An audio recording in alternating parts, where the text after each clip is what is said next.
Okay, so I like the Sunday night game this week. Back to Pittsburgh. Hopefully there won't be an hour and a half lightning delay for this home game in Pittsburgh on Sunday night. But it's the Jets and the Steelers, and Russell Wilson has taken the first team reps this week at practice. That means whatever Mike Tomlin says, and he always says a lot of interesting things. That means that it's going to be Russell Wilson. Justin Fields 4-2 is the starter.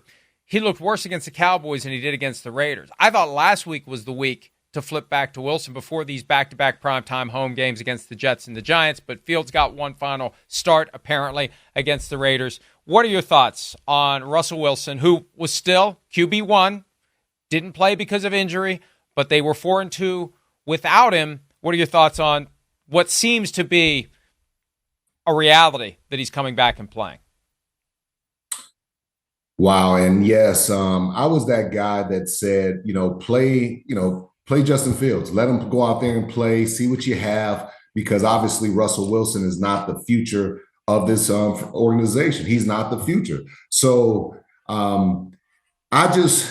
Mike, when I look at this quarterback situation, I look at Russell Wilson. Yes, he can come in, and Coach Dungy told me when he was at the practice, he was firing the ball. He looked great. And yes, we all know that he's a better passer than Justin Fields, but Justin Fields gives them something, just a little He gives an ability to scramble, to move around, to do different things. And yes, he's not the perfect quarterback, but if you take him out now, Mike Tomlin, you're going to essentially destroy his confidence. The guy's 4-2. He's done everything he possibly could to help you be in that position. Yes, he hasn't played great football, passing the football, but at the same time, you're 4-2. Why make a switch right now? And I'm afraid if you make a switch right now, you're going to lose this kid. You're going to lose his confidence. You're going to lose the trust that he has in you.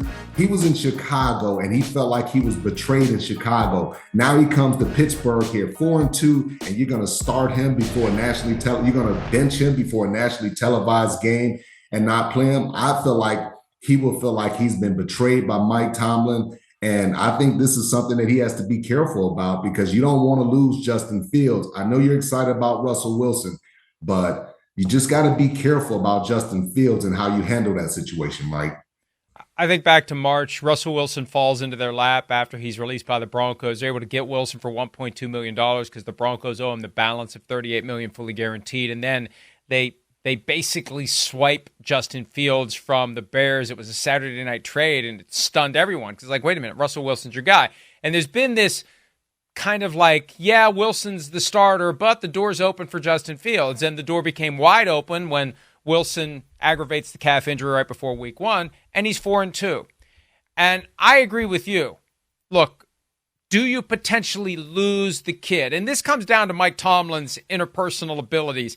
Can he explain it to Justin Fields in a way that he understands? Because after the season, Justin Fields can go wherever he wants to go. He doesn't have to stay with the Steelers. He's under contract for 1 year, and Wilson's under contract for 1 year. They both could walk away. You have to convince them to want to stay. So I always listen to what a player has to say to begin to glean what he might be hearing from his coach and whether or not it's sticking. So let's hear a little from Justin Fields from yesterday about how he believes he performed in the 6 games that he played in place of Russell Wilson.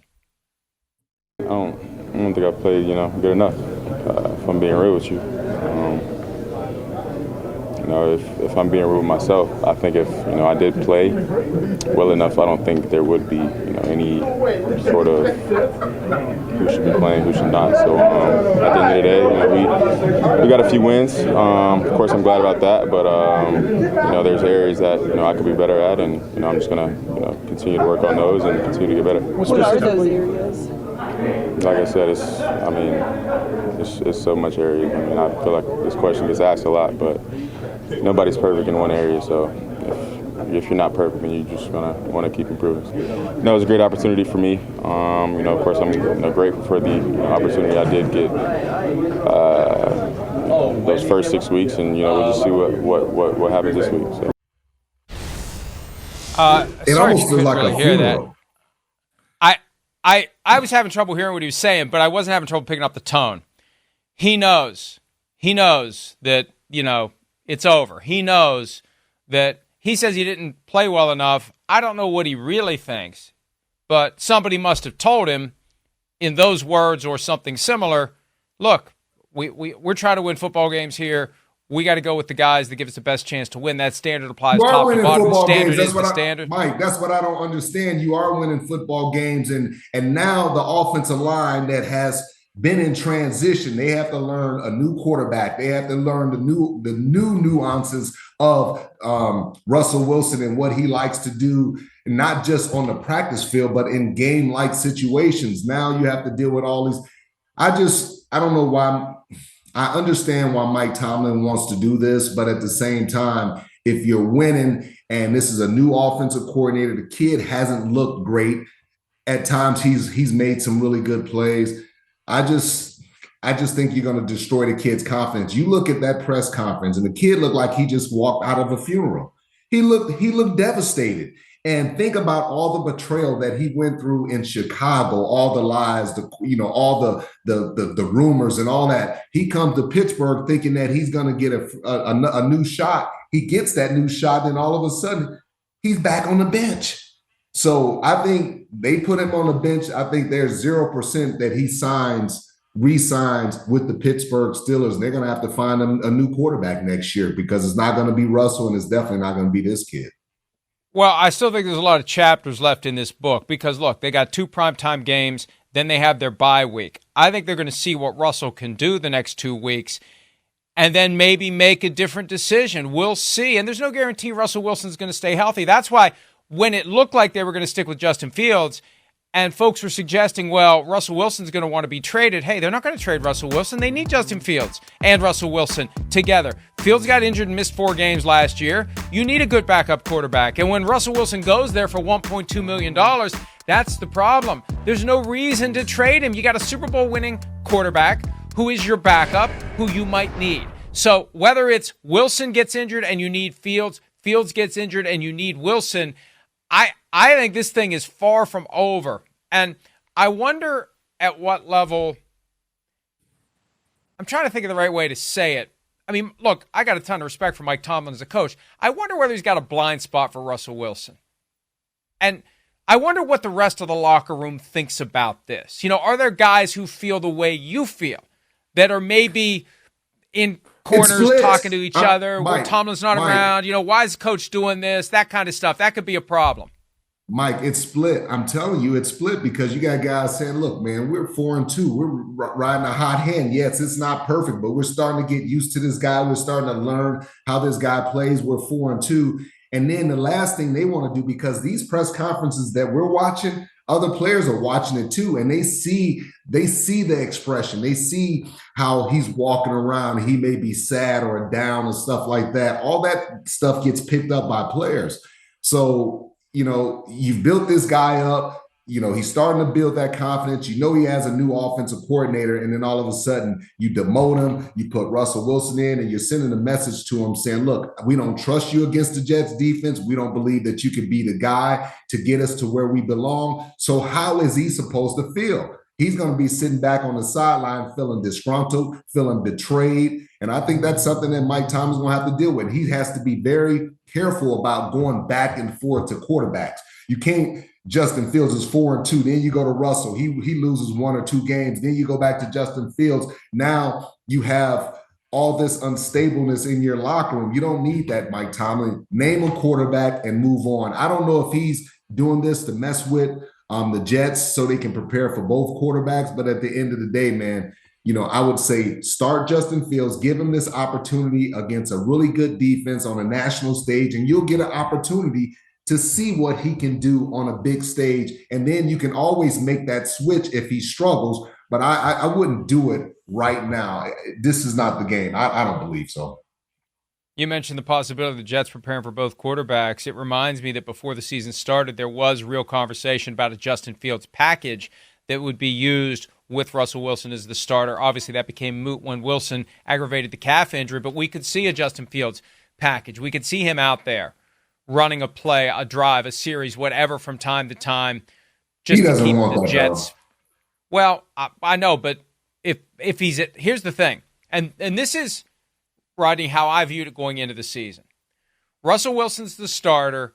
But if you give those fans just enough of a taste of what Justin Fields can do with his legs, he might win over the crowd.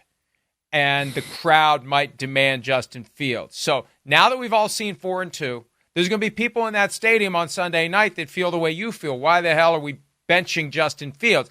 Even though we technically look at it and say it's not a benching because QB1 was never not QB1, it feels like a benching. So I give a lot of deference and credit to Mike Tomlin. I figure he's going to find a way through this minefield and make it work for everyone. Maybe he will, maybe he won't. We saw and heard from Justin Fields. We saw that demeanor. Let's have a look and a listen to Russell Wilson on what he learned standing and watching for the 6 games that Fields played. You always learn. You learn every day at practice. You're constantly growing. You're constantly studying the game. Now I'm obsessed with the game of football, so there's always stuff that you're watching from our team, other teams, what they're doing, how we're doing it. I think that to be able to also, really just be in the system, and just it's been great, just learning from Arthur. I'm excited about the opportunity. Yeah, well, talk about a contrast. Justin Fields looked like he just came from a funeral. Russell Wilson looks like he's ready to go fight Clubber Lang.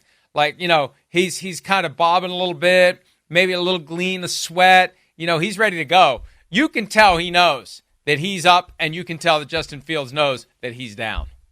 Yeah, a couple of weeks ago, I had a chance to talk to Russell Wilson, and he was walking pregame. He was really focused. He had his headphones on. He was walking back and forth. And I asked him, he said, "What's up, Rod?" And I asked him, I said, "Russell, I know it's tough, you sitting on the sideline watching." I said, "But what is your job now?" He says, "Yeah, it's definitely tough. I want to play. I want to be on the field." But he says, "My job right now is to help Justin Fields and help this team in any way possible to make him a better quarterback. And that's what I'm willing to do." So I love the response. I love the focus. But Coach Dungy and I, Jack Collinsworth, we're on the field, and we saw in his eye that this dude, he wants to play football. And when he was throwing that ball, Mike, they were coming out lasers. I'm talking about bullets. And it looked like the old Russell Wilson that we saw before, because he was hitting the ball just 40, 50 yards down the field, just spirals tight and everything. So I can understand why Mike Tomlin would see that in practice and really get excited about that. But at the same time, man, just watch the chemistry, because that offensive line, they've been beat up, and now they're getting used to Justin Fields and all his nuances and the things that he does with the football. Now they have to get used to a guy that's basically a statue in the pocket.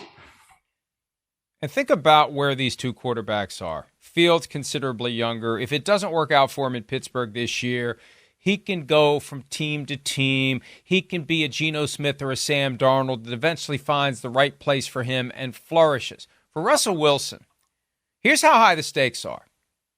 Starting Sunday night, if he doesn't come out and play a lot more like the Russell Wilson from the Seahawks days than the Russell Wilson from the Broncos days, this is it for him. Because he's not going to go somewhere, I doubt. He's not going to be the Joe Flacco who just takes a paycheck to go stand on the sidelines and wait for a chance to play. Most guys who were at one point the highest paid player in all of football, a quarterback, when the window closes on them to be starters, they're not going to hang around.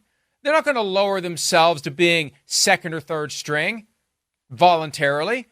And who's going to give him a starting job in the offseason if the Steelers don't bring him back? He turns 36 next month.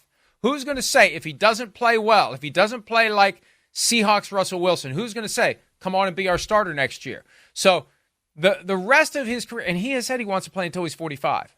We haven't heard that lately, but he said it. That's 9 more years. He's not going to get 9 more years as a starter. He's not going to get 1 more year as a starter if he doesn't make the most out of the opportunity that's finally showing up on his doorstep in Week 7. Yeah, and once again, I mean, he's gonna have to do it in front of the national stage, and maybe that's what Mike Tomlin wanted. Maybe Mike Tomlin just felt like, hey, this is the guy that we want to kind of show off to the NFL and let people know and send a message that, yeah, we got this athletic quarterback, but we also know what we see in practice every single day from Russell Wilson. He's gonna have to deal with a Jets defense. Them guys are gonna be flying around. Them guys are fast. They're gonna be excited. Devontae Adams, He's joined the team now. So there's not only excitement on the offensive side of the ball, but there's excitement on the defensive side of the ball. So seeing his lack of mobility and his ability to get the ball out quickly. And you look at the Pittsburgh Steelers, that's the thing about Justin Fields. They don't have a lot of great weapons. George Pickens is not a number one receiver. They just have average guys across the board. Last week was the best that we've seen Najee Harris run in years. So it's not like they have a lot of weapons. So good luck to Russell Wilson, man. I'm really excited to see. I'm very disappointed that Justin Fields won't get this opportunity, but I'm excited for Russell Wilson to see what he can do. Hi, it's Mike Florio. Thanks for watching PFT on YouTube. Hit subscribe for the latest news and analysis from Pro Football Talk.